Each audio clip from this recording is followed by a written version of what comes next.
My guest tonight is one of the premier horror filmmakers in the world and one of my favorites. Among his classic thrillers are Last House on the Left, The Hills Have Eyes, The Serpent and the Rainbow, and the Nightmare on Elm Street series. Please, everyone, welcome Mr. Wes Craven.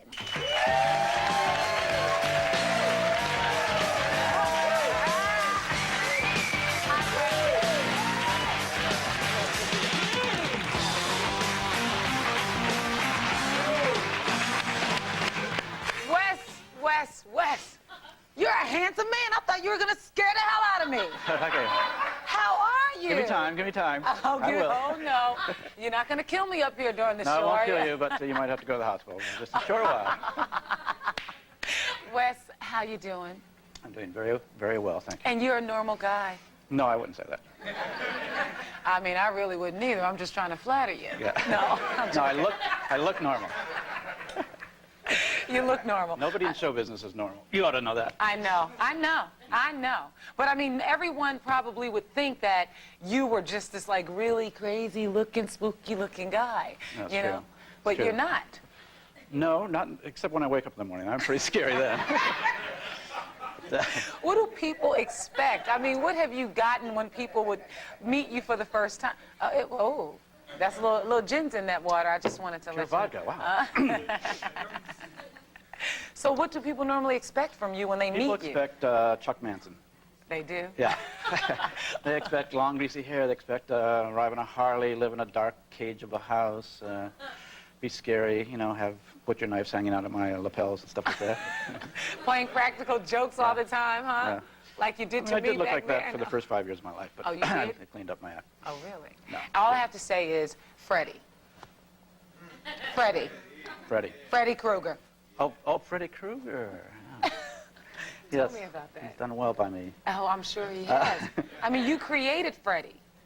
Yes, I did, but he was based a lot on my dad, so. Oh, really? I think I should back it up a little bit. I got to back it up. No, that's not true, Dad. He's one of your most famous creations. Yeah, he is. How did you come about? Where did it come from? How did you think of Freddie? Where did Freddie come from? Where did he start? What made you think of Freddie? Wes? I don't know. Oh, cool. You know, there was a very interesting series of articles in the LA Times over a year and a half of kids that were dying in the middle of nightmares. And all three cases were the same, and the LA Times never correlated, and they never caught that they had written, published a previous story. But the third story is the perfect example because it was the most developed. Kid has a nightmare. He tells his parents, "I had a nightmare last night." They say, "Yeah, yada yada. We all have them from time to time. Don't be bothered." And he says, "No, this is different. It was worse than anything I've ever had. It's much more real. In fact, I was so scared I don't want to sleep anymore." Oh. I say, "Right, yeah, okay." And this is true. The next night comes, they hear walking around, they wake up, go down. The kid's in the living room, lights on, does not want to sleep. This goes on for the whole night, the whole next night, to the point that they think, and this was an immigrant family from Southeast Asia, they're convinced he's having some kind of a nervous breakdown. They call the doctor gives them sleepy pills. "Take your sleepy pills?" "Yeah, Mom." The next day they find him hidden under his pillow. Then, like on the fifth day, they find a coffee pot in his closet because they're all trying to get him to sleep. They bring him warm milk at night. Oh, no. He goes to bed. As soon as they're asleep, he wakes up. He's down in the living room with all the lights on. So they were very concerned about him. And I think on the 6th or 7th night, he was up an extraordinary amount of time. He was haggard and everything else. He finally fell asleep, in the living room with the television going. They turned off the television, turned off the lights. Father carried him up to the bed, put him to bed. Everybody said, "Thank God we can rest." In the middle of the night, they hear this incredible screaming, thrashing. They run into the room. Before they got to him, fall still, deader than a doornail. No. Swear to God. No. And this is the third story I've read like this. And I just said, my gosh, what if there were something really after people? I mean, it seems like there was. When you're asleep, how vulnerable would you be? And what a great metaphor it is in a way for, like, Freddie to me is like the bad adult. Right. When you're a kid, you depend on the adults to be sane, but you have all sorts of signs that they're total he's wackos. The person you can't go to when you're down. Right. So he's sort of like the bad dad, Right. He's the parental figure, the bigger figure that really doesn't want to protect you. In fact, takes joy in haunting making you. you afraid. And I think that's a primal fear of infants and of young people and even of teenagers, that the adults are crazy and they've screwed things up so much they're It coming was after my us. fear because of Freddie. Okay? Okay, well now... No, but so that's how you got the concept. So how did you come up with the character? Freddie, the way he looked and the long navy thing going on, you know, that whole thing. How did you... It sort of came in stages. Okay. The first stage was, okay, it seems like... This is good. he needs... I'm into this. Okay. You know, there's a part of me that's crazy and there's a part of me that sits down and thinks. So the crazy part of me was supplies the city. So you have two different parts? The jumps, Oh. at least, you Oh. know, many. Sybil. Oh, okay. Okay. I thought, what is the most primitive weapon? What is the weapon that will go back, not only the farthest in childhood, but in the childhood of humanity itself? It's not a gun, it's not anything like that, it's much too modern. So it's the edged weapon. You know, it's what one of the first tools that men made. You thought about this. But before that, there's the animal out there with claws on the end of its paw. You know, the cave dwellers cringing around with a cave bear with this big hook claw on the end of its paw.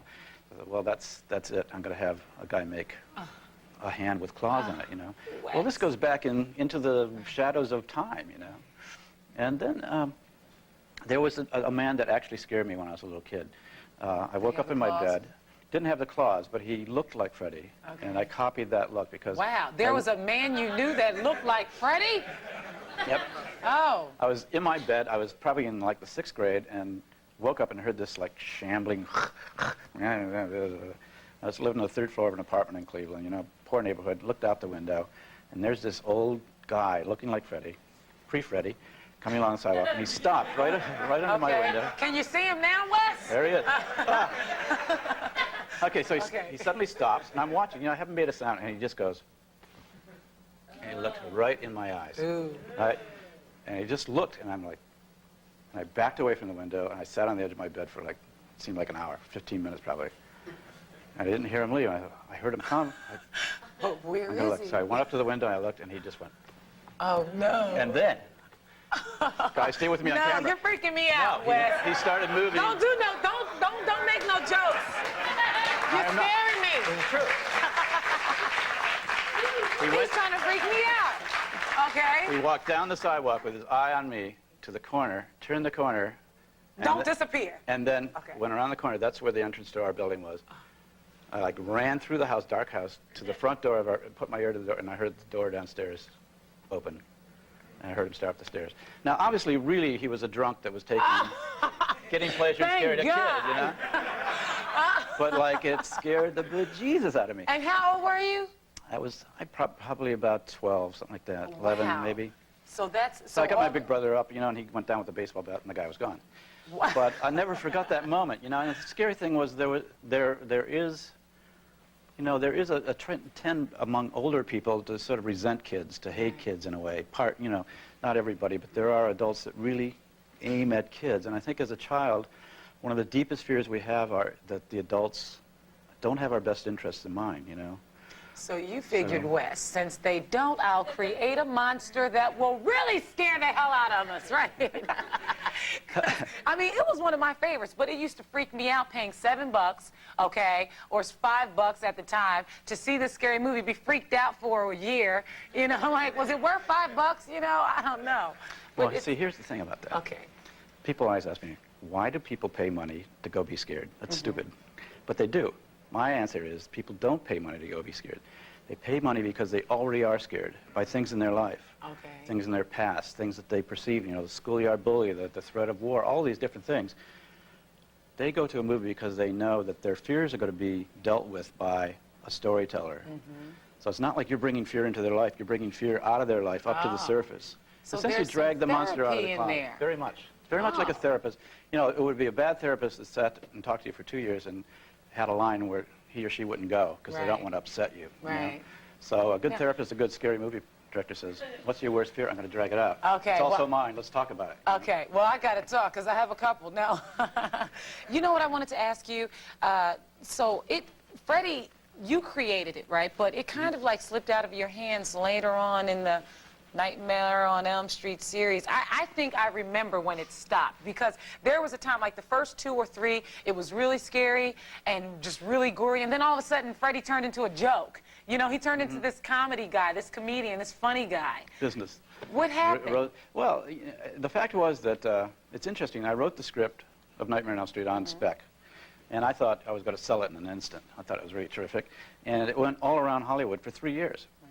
And I went totally broke. I was staking everything on it, and really reached a point where I couldn't pay my taxes. I had to borrow from a friend of mine. And then suddenly New Line Cinema offered to buy this, but they bought all rights to it. So Wow. they took it actually from Nightmare 2 on through Nightmare 6. That was all other writers, other people. So, and I think they really tried to make it into more of a franchise and something a little less threatening. yeah. So they messed up, basically. But on that note, we'll be right back.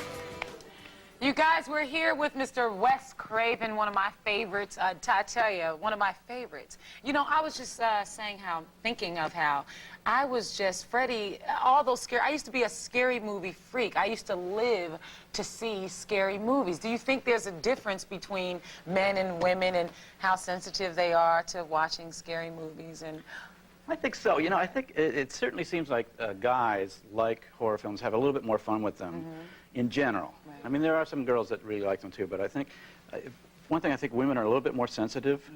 They have a little bit deeper touch with their emotions, so that a True. little bit of scariness goes a long way with Right. women. They're also, I think, just naturally tied in with life and, you know, children, and have a sensitivity to that where they're easily touched Right. on a fearful side, so you don't. Sometimes Period. something, a level that will make a guy feel, wee, that was fun, will make a Yeah. woman feel like, that guy's so sick, I don't want to be Right. near the theater again. wow. And You know, I also think that women experience certain threats and fears more directly than most guys do.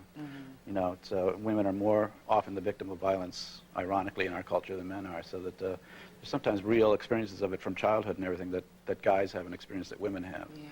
And you know, I wanted to talk about something. You were not even able to look at movies when you were younger, when you were growing up. You didn't, I mean, when... I wasn't allowed. You wasn't allowed. You No. wasn't allowed to look at... Your parents were strict, or what was that about?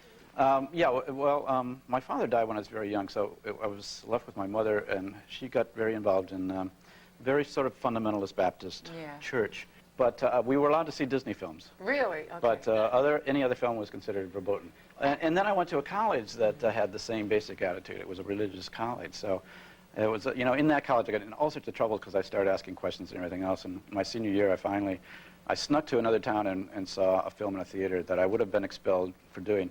But I saw Really? To Kill a Mockingbird, and it won Academy Award. And at that point, it became, to me, just so ridiculous that I would be forbidden Not to be see able something to like this, look at something that like I completely left that whole scene. Wow. And the rest is some sort of So dark how did history. That, right. How did that make an impact on you as far as your creating films and movies and...